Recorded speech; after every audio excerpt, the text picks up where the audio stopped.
الحمد لأهله والصلاة والسلام على أهلها أما بعد. الله الرحمن الرحيم. بسم الله والصلاة والسلام على رسول الله.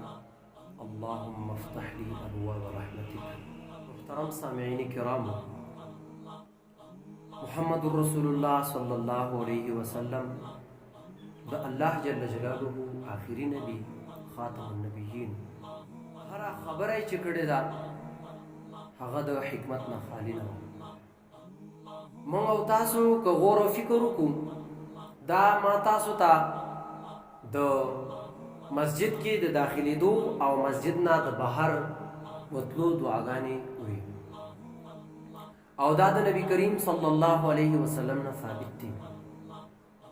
مسجد ته چې دندې ځي نو خیخ په چې د هغه مخکې کې او دا دعا وي، اللهم افتح لي ابواب رحمتک. ورسره مخکې درود هم دی، بسم الله والصلاة والسلام على رسول الله، اللهم افتح لي ابواب رحمتک. لیکن کله چې د مسجد نه بهر ځي او د عباداتو نه فارغ شي نو بیا ګسخ په چې د هغه اول بار کېدي، اللهم انی اسألک من فضلک. نو دا دعاګانې خو مونږ ویو ټولو کې اول به مونږه خبره په خیخ پې او ګسیخ پې منې وکړو. ګورئ دا د نبي علیه الصلاة والسلام اتباع ده، د سنتو پیروي ده، اتباع ده چې مونږ کوم کار کوو مونږ د نبي علیه الصلاة والسلام د سنتو مطابق وکړو. نبي علیه الصلاة والسلام ته الله څه وفرمایل؟ قل ان کنتم تحبون الله فاتبعوني يحببكم الله. نبی اسلام ته ویلی شو چې پیغمبره ته ووایه دې خلکو ته که تاسو الله سره محبت کوئ نو زما تابعداري وکئ، الله به تاسو سره محبت وکړي. نو ګورئ څوک چې نبی اسلام اطاعت کوي، د نبی علیه الصلاة والسلام اتباع کوي او د سنتو پیروي کوي، نو دغه خلک چې دي دا د الله محبوبان جوړیږي. نو د ګسې خپې او د ښې خپې هغې دغه مسله ده چې مونږه بهر نه دننه راځو نو ښې خپه چې د هغه دندې کو خپل د رسول صلی الله علیه وسلم په اتباع کې، او چې ځو ګسه خپه چې د هغه بهر. اوس یو دویمه خبره زه تاسو سره نندا کوم چې بهر نه چې مونږ دندې مسجد ته راځو نو مونږ یو بسم الله والصلاة والسلام علی رسول الله، اللهم افتح لي ابواب رحمتک. خو چې بهر ځو نو بیا مونږ د فضل سوال کوو، اللهم انی اسألک من فضلک. بظاهر خو رحمت او فضل کې هیڅ فرق نه ښکاري، لیکن محمد رسول الله صلی الله علیه وسلم خبره به چې څومره مختصره وه نو دومره به جامع وه. یعنی گویا چې نبی علیه الصلاة والسلام به سمندر چې دی هغه به کوزي کې بندو. نو دا ګورئ چې نبی علیه الصلاة والسلام اشاره فرمایلې ده، لیکن دی دعاګانو کې دی رحمت او دی فضل لفظ کې واجبه حکمت ته اشاره ده. او هغه دا ده چې ګورئ کله چې انسان د بهر نه دننه راځي، دند راځي، مسجد ته راځي، نو د عباداتو له راځي، د مزد راځي، نوافلو له راځي، سبق له راځي، ذکر فکر له راځي. مسجد ته جای سجود دی، دا د عباداتو ځای دی. نو دغه انسان سوال کوي، اللهم انی، اللهم افتح لي ابواب رحمتک. ای الله مال د رحمت دروازې کولاو کی، یعنی یا الله زه د بهر نه دند راځم،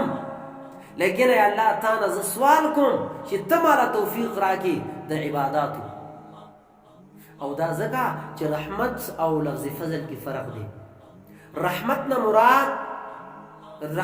مراد هغه کارونه دي چې هغه دینی دي، دینی امور دي نه مراد دي. نو مسجد ته سړی راځي هغه عباداتو له راځي،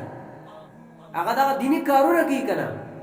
یا به مونځ کوي، یا به سبق وي، یا به ذکر کوي، یا به اعتکاف کوي. نو بنده چې دندې راغی نو د الله جل جلاله نه سوال وکړه چې الله زه خو دندې راځم،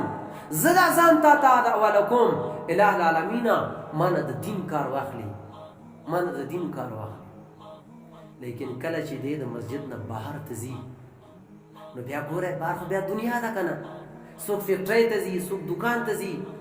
څوک سزې ته ځي، ځان له سودا او سلف دپاره هغه ګرځي، د هغې فکر کوي. بیا نو ګورئ بهر ته چې ځي نو اللهم انی اسألک من فضلک، ای الله زه تا نه د فضل سوال کوم. فضل نه مراد دا دنیاوي کوم څیزونه چې دي هغه مراد دي فضل نه. رحمت نه مراد دینی کارونه او د فضل نه مراد دا چې دي دنیاوي کوم کارونه چې هغه مراد دي او باقاعده قرآن مجید کې هم دا موجود دي یا ایها الذین آمنوا اذا نودي للصلاة من يوم الجمعة فاسعوا الى ذکر الله وذروا البيع او مخکې الله فرمایي فاذا قضيت الصلاة فانتشروا وابتغوا فضلا من الله کله چې تاسو ته आवाज وکړي شي د جمعې په ورځ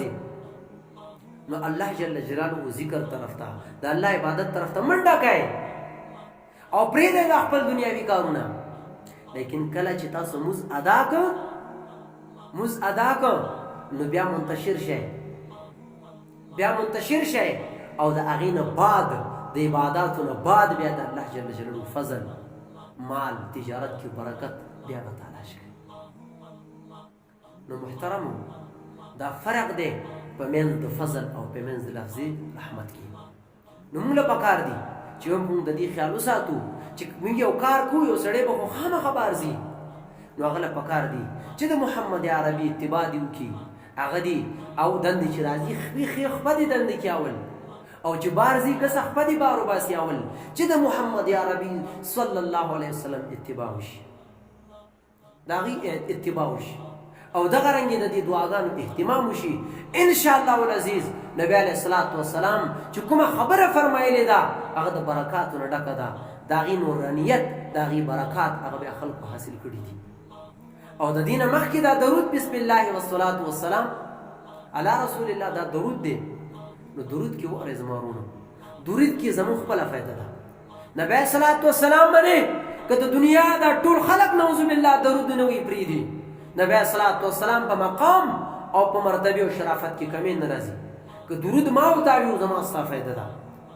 لس نیکیانې لیکلی کېږي لس بدیانې میټاویږي او لس درجې بلندېږي او یو روایت کې دي لس شپېته نیکیانې لیکلی کېږي نو دا ده چې هغه زموږ خپله فایده ده درود هم اهتمام وکړو لیکن مسجد ته چې راځو نو مونږ د سنتو اتباع وکړو ځکه د نبی علیه الصلاة والسلام پورا زندگی د مونږ دپاره چې هغه بهترینه نمونه وه نو امید ساتم چې انشاءالله العزیز تاسو به د دې دعاګانو هم اهتمام کوئ او مطلقا د سنتو پیروي چې دغه به مونږ کوو که هغه په خوراک کې وي که هغه اوده کېدو کې وي که په هغه ګرځېدو کې وي که هغه هر څه کې وي مونږ به د نبی علیه الصلاة والسلام د سنتو تابعداري کوو الله جل جلاله دې ماله تاسو ټول عمل کولو توفیق راکړي